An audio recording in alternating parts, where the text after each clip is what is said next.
Yo tengo dos temitas que quiero compartir con ustedes. El primero está relacionado con un tema que pretendimos entrar al principio, pero que lo dejamos para ahora. Y es la advertencia, lo que ha dicho el Partido Revolucionario Moderno, sobre un plan de descrédito en contra del gobierno. Yo creo, Adolfo Salomón, que esas denuncias que hace el PRM sobre un plan de descrédito al gobierno, primero no deberían alarmar absolutamente a nadie, mucho menos a quien esté en el gobierno, porque es normal ese tipo de denuncias cuando se está en la oposición. Y el PRM lo sabe porque el PRM es cinta negra en denuncias, y muchas de ellas verdaderas y muchas de ellas infundadas. Consecuentemente, están recibiendo simplemente una taza de su propio chocolate. Pero me hubiese gustado de una forma mucho más explícita, más clara, más llana, que el PRM me diga en qué consiste esa ola de descrédito, para uno saber. Y lo que yo he visto, lo que he leído y he escuchado, no me dan a mí un alcance total que pueda justificar ese llamado, ese comunicado del PRM. Pero también le recomiendo a Paliza que hable por él, que no hable por todos en el Partido Revolucionario Moderno, porque al igual que en cualquier gobierno, hay mucha gente haciendo diabluras. Y más temprano que tarde veremos los resultados.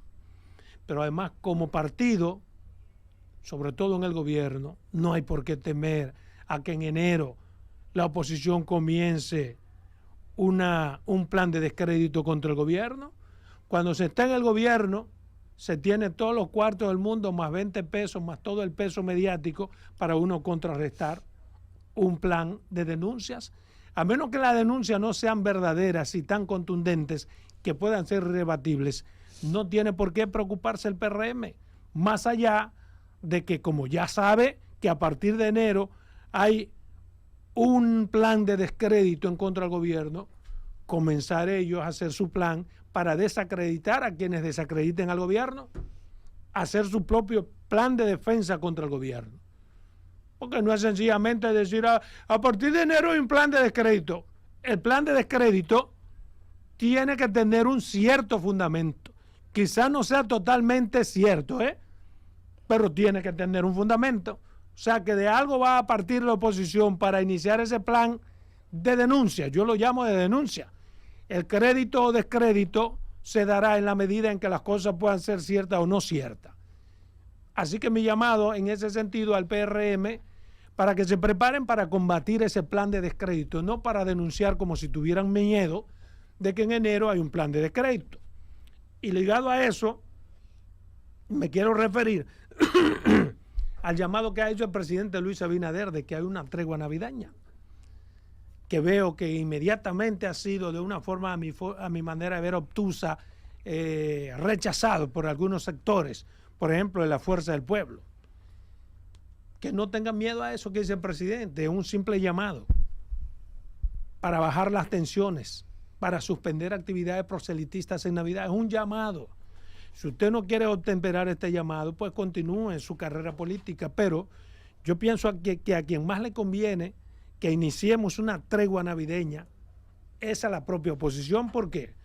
Porque el gobierno tiene todos los cuartos del mundo, más 20 pesos, más todo el poder, para iniciar cualquier plan de profusión y difusión, que no lo tiene la oposición. Y cada vez que el gobierno toma una medida de difusión o de lo que sea, la oposición está obligada a buscar sacar de abajo para tratar de contrarrestar. Y si suspendemos ese dime y direte y toda esa politiquería durante un mes, significa una reserva para el país y una reserva para los que menos recursos tienen. No hay por qué desesperarse. Pero decir que no van a suspender, como oigo yo a César Fernández, de la Fuerza del Pueblo, dice que acogen la tregua solo si el gobierno detiene la inversión de 9.000 millones en publicidad. Eso es imposible, César. Los gobiernos van a invertir todo lo que tengan que invertir, y no es este gobierno, César. Tú fuiste parte de los gobiernos de Leonel Fernández y lo de Danilo. Y este no es precisamente el gobierno en donde ha habido mayor inversión de publicidad. Si buscas los años de los gobiernos de Leonel Fernández, te das cuenta de que casi la duplica. ¿Para qué? Bueno, porque en países de mierda como el nuestro, nuestros gobernantes osan hacer eso. En un país de verdad, en un país que se respete, una 3/4 parte de la publicidad gubernamental no tiene sentido. Pero mientras tanto, ninguno tiene moral para señalar a otro respecto a ese tema.